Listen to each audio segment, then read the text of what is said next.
ओं नमो भगवते वासुदेवाय। नारायणं नमस्कृतं नरं चैव नरोत्तमं देवीं सरस्वती व्यासं ततो जयमुदीरयेत्। मूकं करोति वाचालं पङ्गुं लङ्घयते गिरिं यत्कृपातमहं वन्दे परमानन्दमाधवं। निगमकल्पतरुर्गलितं फलं सुखमुखदमृतद्रवसंयुतं पिबत भागवतं रसमालयं मुहुर्मुहुः रसिका भुवि भावुकाः। आज आम अतिबड़ी जगन्नाथ दास कृत ओडिया भागवत चतुर्थ स्कंद सप्तविंश अध्याय आज आम आलोचना करवा। राजा पुरंजन चरित ए वर्णित होती। राजा पुरंजन नारी बस राजा पुरंजन नारी भोगरे माति बेले गंधर्व राजा तांकर राजपुर आक्रमण कले। एकदा नारद प्राचीन बरहईश को कहले जे कालर कन्या प्रज्वर से नारद को रति भिक्षा करिवारु नारद तांको अभिशाप दियंते। से मध्य नारद को गोटे स्थान रे स्थिर न रहिबा को अभिशाप देले। फल नारद सर्वदा ब्रह्मांड भ्रमण करुथिबे किंतु केउठारे स्थिर होई से रही परिबे नाही। नारद उवाच कहन्ति ब्रह्मांक नंदन तदन्ते से जे पुरंजन अनेक मते प्रबोधिला राणीक मन दूर कला। प्रसन्न वदने सुंदरी स्नान मार्जना बेगे सारी कुंकुम कस्तूरी लगाई सुबास गंधे मन मोहि सुगंध पुष्पमाला देई कबरी बांधिला सजाई खंजिला नाना अलंकार मुकुरे निरेखी शरीर भोजन सारी सडर से तांबूल भुंजिला हरसे नृपति समीपे मिलिला हसी पलंके विजे कला सकाम विकारे राजन राणी की कला आलिंगन विविध सकाम विकार हास कटाक्ष मनोहर एकांत संगर तिरंगे से राजा पुरंजन संगे रात्र दिवस न जानिले अज्ञान मोहे निमज्जिले से काम भोगरे नृपति फुटीण श्रांत हेला अति उपधि करी पत्नी कर सुखे शोइले नृपवर पलंके बहु निद्रा गला से काल गति न जानिला अज्ञाने पत्नी बसे रत न देला ज्ञान मार्गे चित्त नवीन बयस राजन नासिला ए नारी भोगेण खेणक प्रायता जानिला ए जुबा काळे विनाशिला भोगान्ते पुरंजन ठारे जन्मिला कन्या जे कुमारे 10 उत्तर कन्या सत सुकन्या गुण शिळे जात 11 सत जे कुमार जन्म लभिले आदे तार से कन्या पुत्रे विभा देई सतरे गला नृप साई विषय बंधे निमज्जिला अर्ध आयुष तार गला पुत्र कन्यांक सुखा सये जंजाल बढ़ाती से राये ए सर्वराजार भंडार लुटिण कले जे बेभार विषय ममता बढ़ाई बंदी होइला नृप साई तदंते घोर यज्ञ कला अनेक पशु वध कला देवता पितृभूतपति से यज्ञ पूजिला नृपति जे रूपे तुम्भे हे राजन करिछ घोर यज्ञ मान से रूपे पुरंजन राय अनेक पशु कला खये विषय जड़रे उन्मत्त कुटुंबे बद्ध कला चित्त तदंते उपजिला काल जे हरे प्राणी आयु बल ताहार नाम चंड बेग गंधर्व राज्य करे भोग गंधर्व मानकर पति अति प्रचंड तार गति त्रिशक्ति षटता प्रमाण गंधर्व अति बलवान मिथुन भावे करी स्तुति एते गंधर्वे तहि स्थिति गंधर्वी प्रबल के कृष्ण के वासुकल से सर्वगंड बेगंकर अटंती तांक अनुचर से चंडवेग आज्ञा पाई बेढ़िले राजपुरे जाई से पुरंजन दिव्यपुरी गंधर्वे बेगे लुटी करी से नगरे सेनापति एक ରକ୍ଷଣେ ଥିଲା ଯେ ଅଧିକ ତାହାର ନାମ ପ୍ରଜାପର ସେ ବେଗେ ମିଳିଲା ଗର ତାହାକୁ ମାରି ଘଉଡ଼ିଲା ଅନେକ ଘୋର ଯୁଦ୍ଧ କଲା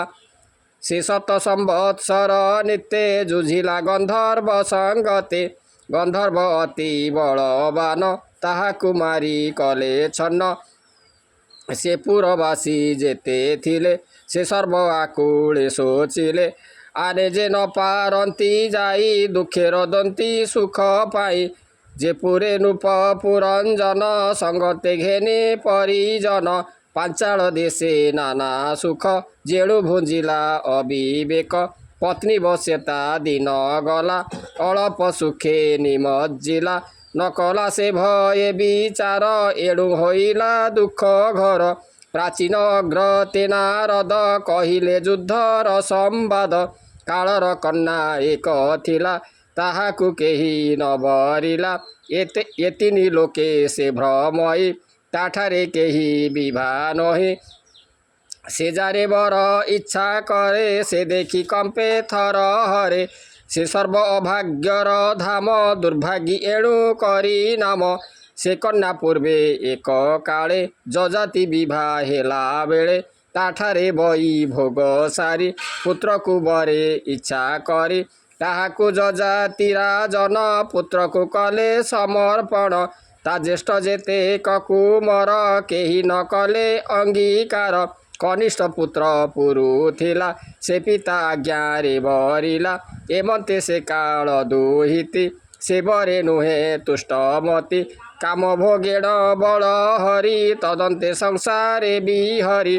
ମୁନିତେ ବ୍ରହ୍ମ ଲୋକ ଠାରୁ ଏ ମହି ଭ୍ରମଣ ଇଚ୍ଛାରୁ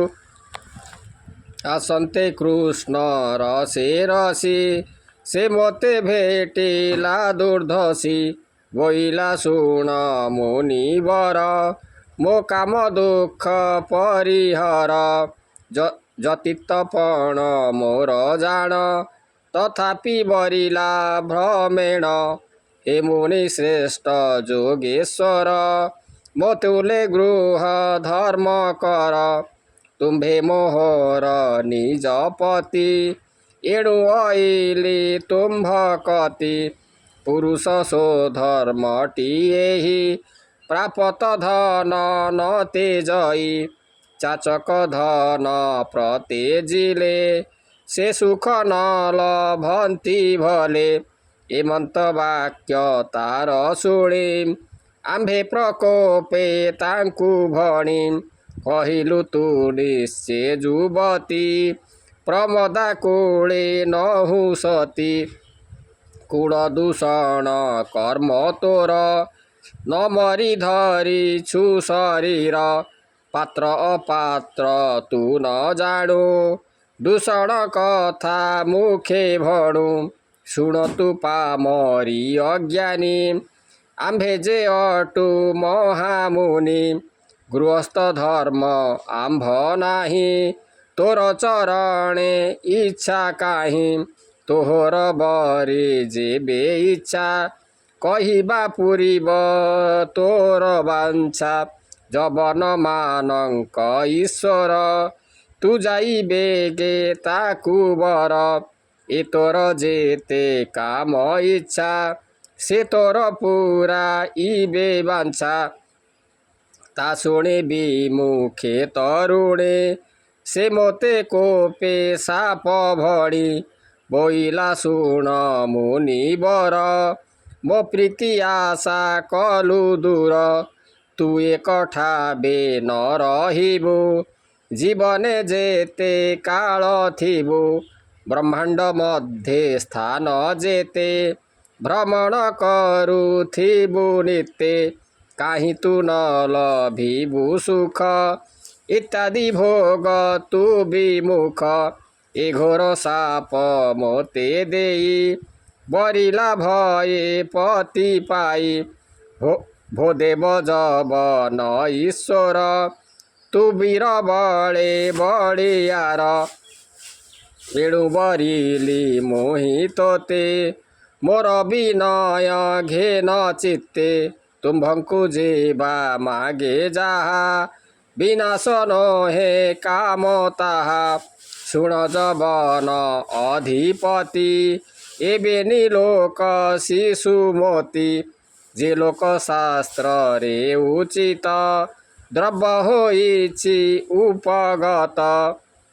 जाचक जने ता न देई अथवा देले न घेनई एबे नि शिशु संगे सरी एणु ताहांकु मुन बरी तुम्भे दयाळु सुरवंत जबन मानंक सामंत मुकामे तुम्भंकु भजिली लज्जा संकोच उपेखिली मो संगे कर बई भोग हर दुर्जय काम रोग पुरुष सो धर्म टिएहि दीन जनंकु उद्धारई मु जन्म काळु काम दुखे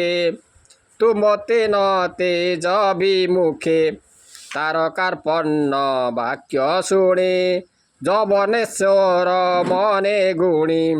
देवंक गुप्त जे मरण एहा साधिबी निश्चय जान एमंत मने विचारिला कन्याकु प्रति वाक्य देला शुण हे कालर दुहिती तो मने बरी अछुपति एकाकी बोली भय जेबे मो सेना संगे नियतेबे एमन्ते राजांकु विनाश एमाने होन्तु तोर दास मोहर भाई जे प्रजर तु भग्नी हेबु जे मोहर एकते भाई भग्नी थिब मो सैन्य गण संगे नेब लोके त गोती न जानिबे चारि दिगरे भ्रमु थिबे जीवन भोग अनुसारे पड़िबे लोभादिबे धीरे एमन्ते शिक्षा ताकु देई अग्रे पेशिला भग्नी भाई चतुर्थ स्कंद भागवत नारद प्राचीन उकत ए पुरंजनर आख्यान भणई जगन्नाथ हीन इति श्रीमद्भागवते महापुराणे परमहंस्यां संहितायां वैयासिकां चतुर्थ स्कंदे पुरंजन उपाख्याने नाम सप्तविंश अध्याय। ओं नमो भगवते वासुदेवाय।